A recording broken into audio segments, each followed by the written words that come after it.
लगभग 40 लाख साल पहले हमारे पूर्वज घने अफ्रीका के जंगल में रहते थे। वो पेड़ों पर रहने वाले फलों और फूलों पर डिपेंडेंट थे। आज के चिंपांजी जैसे जीव थे। वो कभी कभार जमीन पर उतरते थे। वो ज्यादातर अपने चारों पैर हाथ का इस्तेमाल करते थे। धीरे धीरे टाइम के साथ अफ्रीका में एटमॉस्फेयर चेंज होने लगा। पृथ्वी ठंडी और सूखी होती गई। जंगल सिकुड़ने लगे और उनकी जगह खुले घास के मैदान ने ले ली। अब इन बंदरों के पास दो ही रास्ते थे, या तो सिकुड़ते हुए जंगल में ही रहे जो बहुत छोटे हो चुके थे, या फिर इन विशाल खतरनाक खुले मैदान में उतरकर खाने पीने की तलाश करें। यहीं से शुरू हुआ आज के इंसान बनने की कहानी। एक ग्रुप जंगल में ही रह गया जो आज के गोरिल्ला और चिंपांजी बने, और दूसरे ग्रुप ने खुले मैदान में उतरने की हिम्मत दिखाई। एक बंदर पेड़ से नीचे उतरा। खुले मैदान में बड़े बड़े घास के अंदर चार पैरों पर झुककर चलने से घास के पार कुछ नजर ही नहीं आता था। इसीलिए जिंदा रहने के लिए सीधा खड़ा होना बहुत ही जरूरी था, ताकि दूर दूर तक देखा जा सके और शिकारियों से भी खुद को बचाया जा सके। उस बंदर ने हिम्मत करके सीधा खड़े होने की कोशिश की, अपनी पीठ को सीधा किया और धीरे धीरे हाथों के सहारे ऊपर उठने की कोशिश की। शुरुआत में तो वो लड़खड़ाया और हाथों से जमीन को छूकर बैलेंस बनाता रहा, लेकिन जब उसने थोड़ा सीधा होकर खड़ा होने की कोशिश की तो पूरा मैदान उसे दिखने लगा। उसने पूरी तरह अपनी पीठ सीधी कर ली, दोनों पैरों पर संतुलन बनाया और सीधा खड़ा हो गया। यही वो पल था जब बंदर से इंसान बनने की असली शुरुआत हुई। सीधा खड़ा होने से उसे दूर दूर तक दिखने लगा। बस इनको ही ऑस्ट्रालोपिथेकस कहा जाता है। खड़े होने का सबसे बड़ा फायदा था कि उनके हाथ अब फ्री हो चुके थे, जिससे वो चलते चलते खाना इकट्ठा कर सकते और हथियार या बच्चों को उठा सकते। इस एबिलिटी के कारण दिमाग के डेवलपमेंट की शुरुआत हुई। गर्म मैदान में जब वो सीधे चलते तो सूरज की धूप भी पूरे शरीर पर नहीं पड़ती थी, जिससे एनर्जी बहुत बचती थी। धीरे धीरे वो खुले मैदान में चलता रहा। ये सब उसके लिए नया था। उसने अपने बाकी दोस्तों को भी नीचे बुलाया और दो पैरों पर चलाया। पहली बार वो खुली धरती पर चल रहे थे, तभी अचानक घास के अंदर कुछ हलचल हुई और अगले ही पल एक शेर झपट पड़ा। उसने एक बंदर को अपने दांत में दबोच लिया और उसको घसीटता हुआ दूर ले गया। बाकी सब ये देखकर चीखने लगे। कुछ पेड़ों की तरफ भागे, कुछ वहीं रुककर कांपते रहे।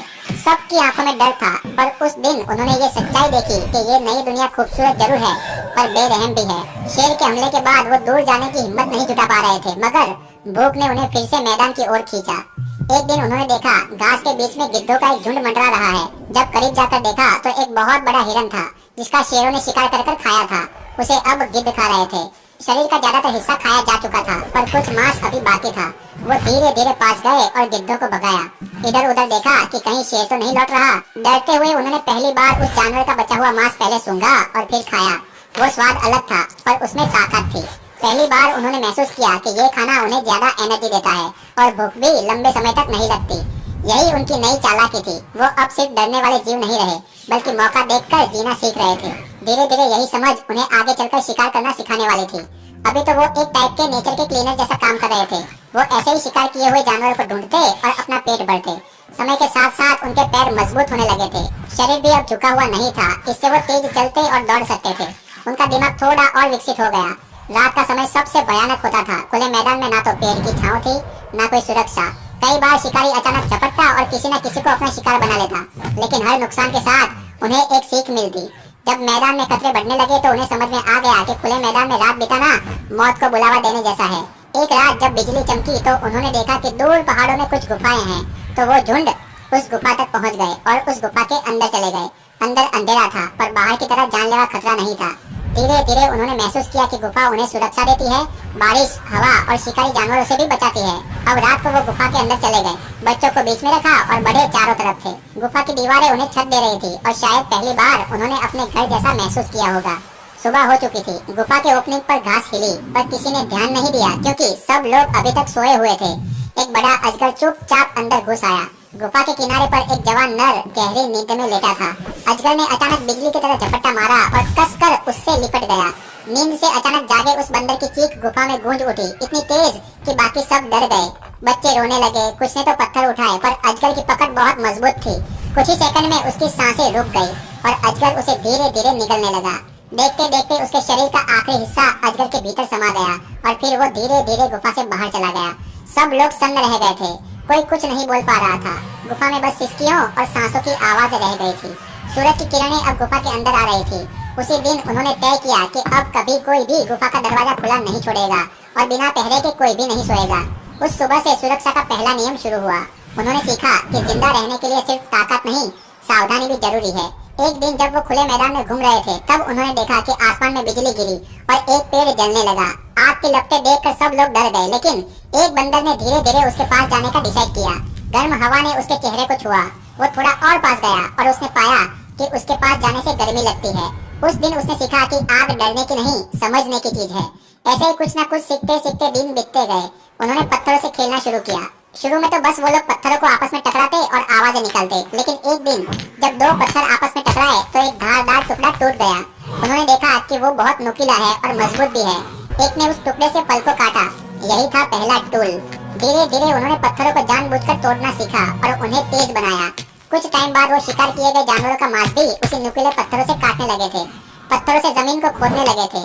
अब वो सिर्फ शिकारी नहीं थे, वो सोचने वाले जीव बन चुके थे। वो अकेले नहीं थे, वो ज्यादातर ग्रुप में रहने लगे।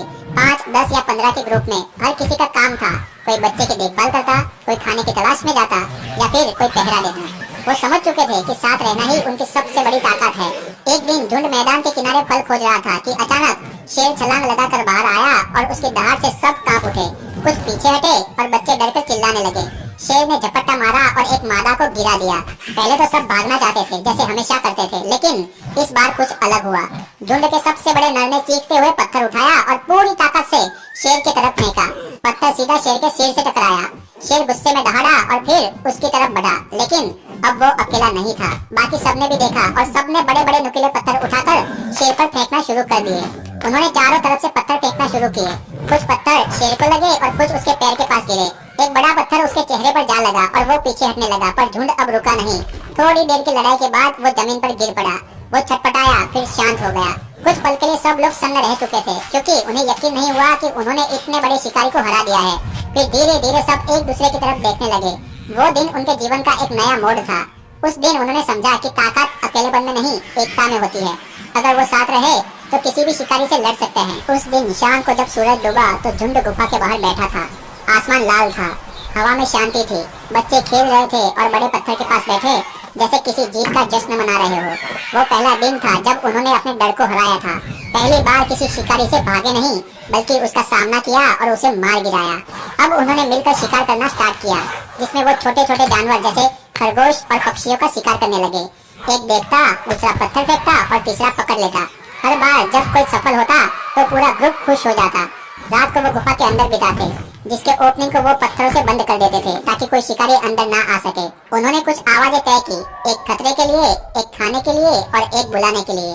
यही आवाजें आगे चलकर भाषा की पहली सीढ़ी बनने वाली थी। गुफाओं की दीवारों पर उन्होंने अपने हाथों के निशान बनाए। शायद वो बस खेल रहे थे या याद रखने की कोशिश कर रहे थे। किसी ने अपने हाथ की हथेली मिट्टी में डुबोई और दीवार पर छाप छोड़ी, जैसे कहना चाहता हो, मैं यहाँ था। ये था पहला सिंबल। कभी रात को वो आसमान की तरफ तारों को चमकते हुए देखते, शायद सोचते कि वो चीज क्या है। शायद वो नहीं समझ पाते थे कि ये क्या है, पर जिज्ञासा जाग चुकी थी। और यही जिज्ञासा जो एक बार जल गई वो कभी बुझने वाली नहीं थी। समय बीतता गया, मौसम बदले, झुंड बड़े हुए और बच्चे अब मैदान में ही बड़े होने लगे। हर पीढ़ी अपने पिछले वालों से थोड़ी समझदार होने लगी थी। उनके दिमाग का आकार धीरे धीरे बढ़ता गया। उन्होंने शिकार के तरीके सुधारे। एक दिन उन्होंने देखा किसी जानवर की हड्डी से चोट लगने पर आवाज तेज आई। उन्होंने उसी हड्डी को उठाया, फिर उसे शिकार करने के लिए किसी और जानवर पर इस्तेमाल कर लिया। वो पहला वेपन था। अब डर घट गया था। अब वो शिकारी थे, शिकार नहीं, और उनकी सोचने की कैपेसिटी बढ़ रही थी। उन्होंने महसूस किया कि हर चीज का कोई ना कोई कारण होता है। बारिश क्यों आती है, बिजली के कारण फायर कैसे जलती है, हवा क्यों चलती है। इन्हीं सवालों ने उन्हें बाकी जीवों से अलग कर दिया। उनके बच्चे अब सिर्फ नकल नहीं करते थे, वो सीखते थे, वो देखते थे, वो सोचते थे। ऐसे ही 12 से 15 लाख साल बीतते गए और ये ऑस्ट्रेलोपिथेकस से होमो हैबिलिस में डेवलप होने वाले थे। होमो हैबिलिस यानी औजार बनाने वाले इंसान। अभी तक वो पूरी तरह से इंसान नहीं बने थे।